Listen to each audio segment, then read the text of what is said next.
On the 8th and 9th of November 1923, Adolf Hitler instigated the so-called Beer Hall Putsch.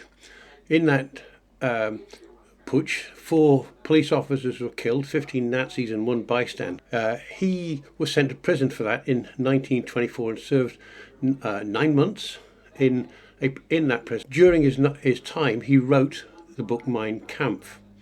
In Mein Kampf, he never once advocated for killing Jews. He said about deporting them and things like that, but never once said that he was going to kill them. In the speeches that he made, he never once said, let's kill the Jews. He said, let's deport them. In radio broadcasts that he made, he didn't say, kill the Jews, let's deport them. His plan was to conquer France and then deport all of the Jews living in Europe, 9.3 million or so, to the island of Madagascar and just leave them to fend for themselves. But although he conquered France, he didn't have the ships, the aircraft, any means of deporting them, so he decided he's got to do something else, and he started building his concentration camps. Still no plans to kill them. He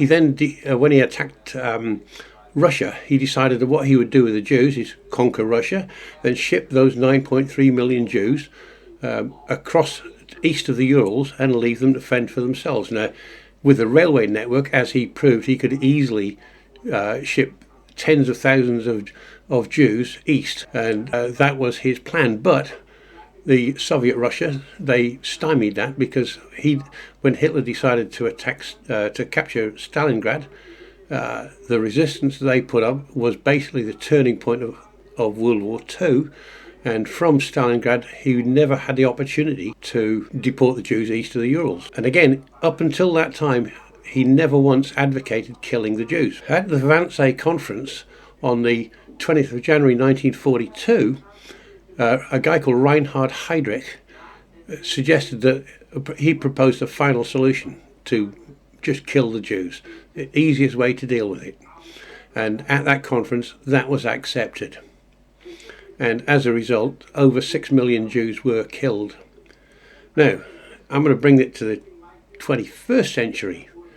Donald Trump has been advocating building internment camps for illegal aliens. He's not said he's going to kill them. He's going to put them in camps, and then he's going to deport them. But he's talking about 12 million people that he wants to deport. How is he going to do that? He would need a vast number of aircraft, a huge number of ships, and he doesn't have them because he couldn't use the United States Navy, for example, because that would take up an awful lot of their ships, taking them away from their actual role, which is defending the United States. For the same reason, he couldn't use the United States Air Force's aircraft, because their job is to defend the United States, to move troops around and move equipment, etc. He's living in a dream world. He's not going to be able to do it. He started talking about building internment camps for those illegal aliens. He's not done it yet, but he has shipped a bunch of people to Guantanamo Bay. Eventually they were returned to the United States, and just this week he's deported 250 people to a truly notorious prison holding 40,000 people in El Salvador. No due process. He's just said they're Venezuelans, they're rapists and drug dealers and terrorists, so we're going to deport them. This man, to me, this is a parallel path to the way Hitler worked in the 1920s and 30s. Never once, as I said, did Hitler say, let's kill the Jews. He accepted a proposal made by somebody else at the Wannsee Conference in 1942. Hitler, I'm not defending him in any way. What he did was atrocious. It was an abominable thing to do. What Trump is doing, to me, is moving down that path. I'm not suggesting that he's going to go and kill or try and kill 11 million illegal immigrants, but if he ships them off to a place like El Salvador, he doesn't need to do the killing himself. Hitler never killed anybody. I think that this is just a typical, poorly thought out idea that in what Trump calls a brain. He is an appalling person who is completely unfit to hold the office of President of the United States. His enablers should be ashamed of themselves for supporting him. The members of Congress who vote and for his plans, who support his plans, they should be ashamed of themselves. I have no sympathy with any of them that happen to lose, if they lose their seats at the 2026 midterms. I hope they do.